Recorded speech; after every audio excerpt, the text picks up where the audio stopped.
So let me get the uncomfortable out of the way before I go into the good work that we've done.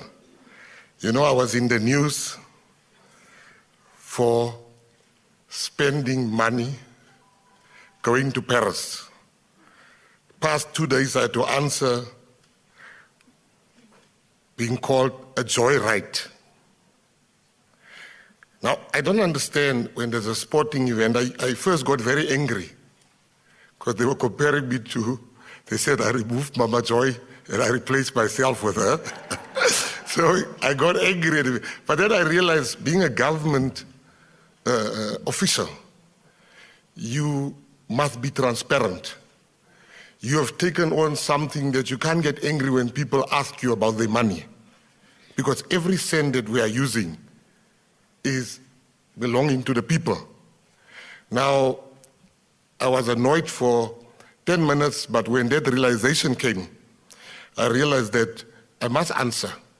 And I'm going to answer very transparently here. And if there's any media person that still feels that I've not adequately answered, please, I will remain behind so that you can go back to the newsroom having all your questions answered. Number one, my first trip as a minister, the first one as a minister, not as a person, as a minister, was to the Olympics. I came a week before the Olympics start. I attended 6 different meetings.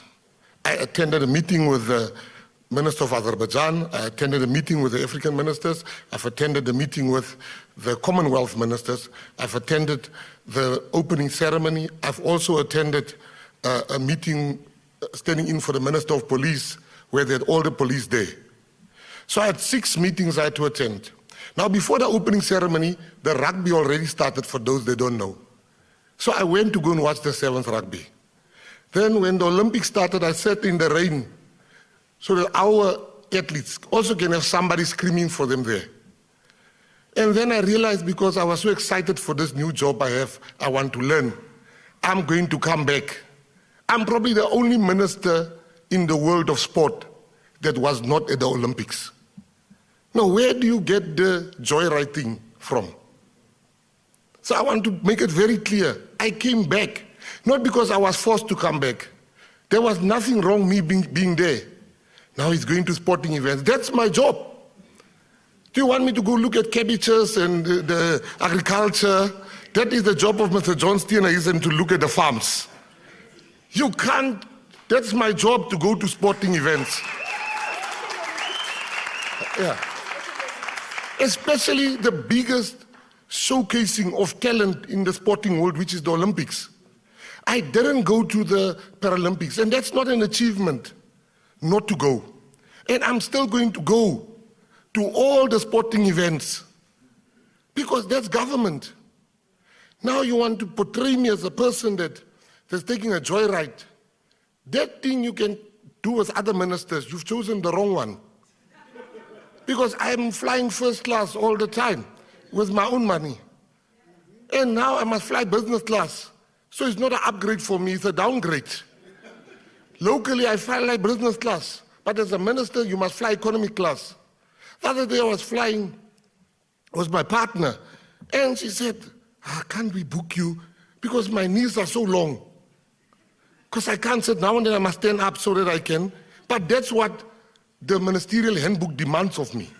It demands of me to fly business class, to fly economy class locally.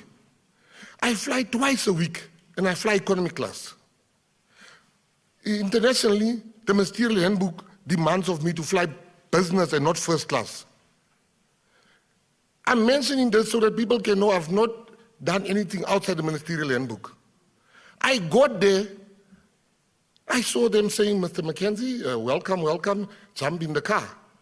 Now it's being acted like I'm sitting behind the computer and go to the different airlines, which things, there are people that are hired for those. Now, if you want to play politics, it's fine, but don't play politics only with me.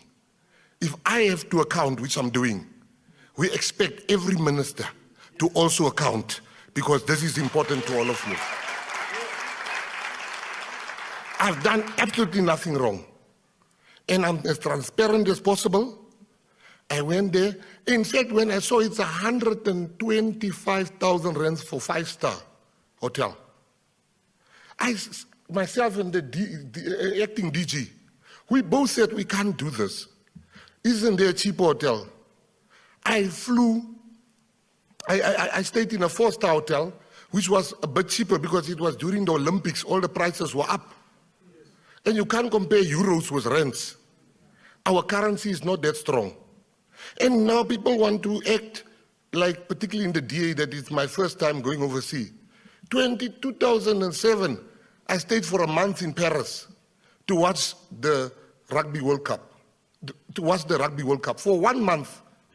I flew there first class. I stayed in a 7-star hotel for 1 month. Now, because it's no longer my own money and I must follow the rules. If the rule says I must fly economy class,